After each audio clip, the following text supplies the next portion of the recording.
Tucker Carlson criticized his own side, conservatives, for being cavalier about the U.S. dropping the atomic bombs on Hiroshima and Nagasaki. Here he is on the Joe Rogan podcast talking about this. Let's watch. I love, by the way, that people on my side, I'll just admit it, on the right, have spent the last 80 years defending dropping nuclear weapons on civilians. Like, are you joking? Right. That's just like prima facie evil. Yeah. If you can't, if we hadn't done that, then this, that, the other thing, that was actually a great savings. Like, no, it's wrong to drop nuclear weapons on people. And if you find yourself arguing that it's a good thing to drop nuclear weapons on people, then you are evil. Meanwhile, fellow conservative Ben Shapiro dragged Tucker's take, calling it a left-wing position. God forbid. Let's play it.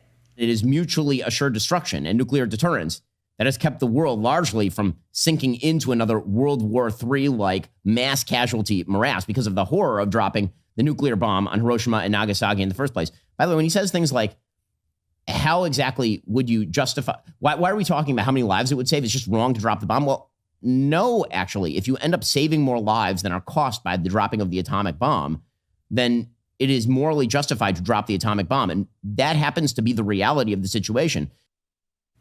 So did you have that on your bingo card? Inter-right feuding over whether the atomic bomb was morally justifiable or correct? I mean, sort of, because the right has been torn asunder by their various opinions on Israel, Gaza, and a big part of that conversation has been various right-wing figures who have said, and political figures, people in positions of authority who have alluded to or outright endorsed the dropping of bombs on Gaza, raising Gaza into a parking lot, all of this kind of rhetoric. So I'm not surprised that Tucker, who has taken a more critical of Israel approach to this conflict, is also interrogating whether or not other disproportionate acts of violence committed by the United States and its allies, which we have justified with the passing of time in the veil of a historical perspective and yada, yada, yada, should be re-examined. So, there's a way that there's a direct line from the Israel-Palestine debates that have been going on the right to this kind of a take.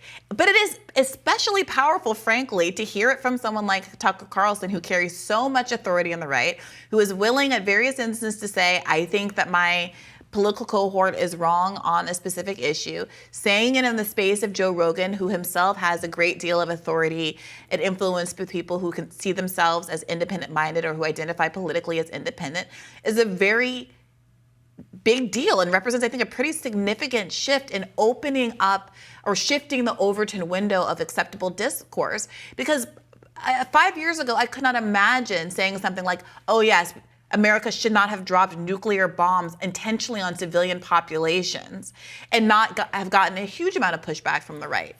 Yeah, and cards on the table, I'm somewhere in between Tucker and Ben Shapiro on this question. I don't necessarily find the atomic bombings any more horrifying than what was done in the course of that war. I mean, we had firebombed Tokyo, killing just as many people as died in the atomic bombings, and that doesn't end up getting litigated. So like Ben Shapiro, this is an action in the course of the war. I don't know that it's any worse than anything else. But where I do agree with the Tucker side is, could this have been avoided? And you do have to grapple, the people who are like, oh no, this was necessary and it saved lives, have to grapple with the fact that, well, Eisenhower and MacArthur didn't think it was necessary. They both thought Japan was already utterly defeated. Yeah, could you have bombed, if you needed to demonstrate this weapon, could you have bombed an island off the coast of Japan? Could you have done, seems like the decision was taken very lightly to wipe out two massive civilian populations at a point where Japan was already utterly defeated. Yeah. So I don't think it was wrong in all circumstances to do that. I just think, given the circumstances and given that there was actually a lot of dissenting opinion that has now been totally historically whitewashed, I have questions about its necessity. Yeah, and that's the point. It's not just a squishy kind of liberal point that people try to make about dropping atom bombs. It is a question of whether or not it was tactically necessary in the first place. Right. That's what makes it particularly unconscionable. But it has been an argument that has been ignored by the right overwhelmingly up until this point and continuing through this point, because Tucker Carlson is getting quite a bit of backlash from conservatives I mean, for also making from this point. Yeah, also from, to be clear, from just mainstream, not from left people, obviously, but from just mainstream liberal Democrat type people on social media. I've been seeing some, I can't point to any specific examples right now, so don't think I'm blaming like my Canadian girlfriend or something here. But I have seen these. What's Meghan McCain's husband's name? Ben Domenech. Ben Domenech. Friend of mine.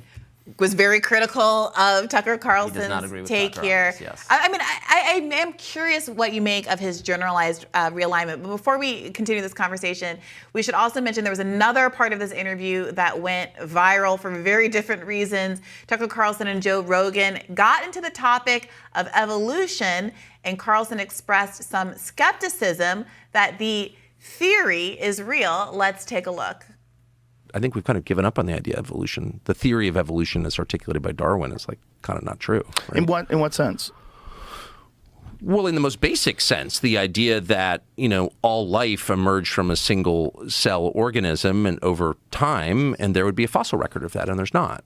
And there's not a fossil record of transitionary species, like species that are adapting to its environment. There's and tons of record of adaptation, and you see it in your own life. I mean, I have a lot of dogs. I see adaptation in dogs, through the litter to litter. But no, there's no evidence at all zero, that people evolve seamlessly from a single cell amoeba. No, there's not. There's no chain in the fossil record of that at all.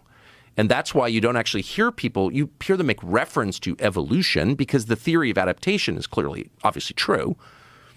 But Darwin's theory's totally that's why it's still a theory almost 200 years later. No, we have not found that at all. So the first issue here that I think anybody who is a scientist or, took science in high school, middle school maybe even, is the confusion that Tucker seems to have about what a theory means in a scientific context versus what theory means if you and I are chit-chatting over coffee. Oh, I have a theory that this is going to keep me up tonight. Even that's like science. But, theory in a scientific context is a comprehensive explanation of nature. It can be corroborated by the scientific process in nature. It is not just a whim that somebody has. That's like a hypothesis that she didn't have to go and prove. The theory of evolution is called a theory in the same way that any number of broadly accepted as true scientific realities are called a theory, because that's the nature of science, and anything could be potentially disproven or elaborated on in time. It's not a realm where we talk in those kind of that kind of certainty. Moreover, I have no idea what he's referring to when he says there's no fossil record. There is an ample fossil record. It's in part that fossil record that informs the theory to begin with.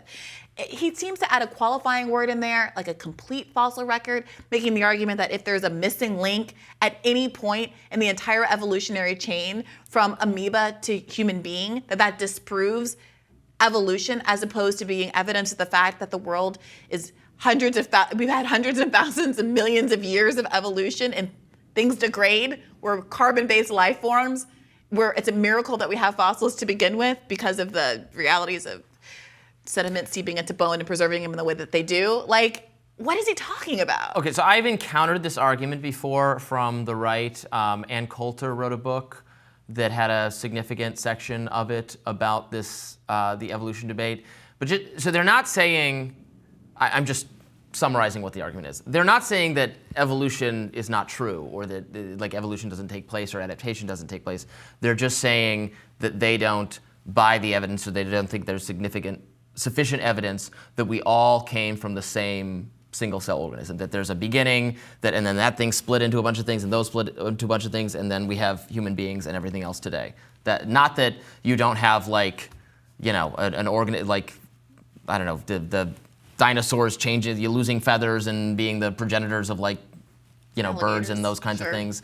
Not saying that that doesn't take place, just that all the way back down to so then what first cell. What is the argument of what happened before the dinosaur? Or what happened before? Pick an animal, pick a creature.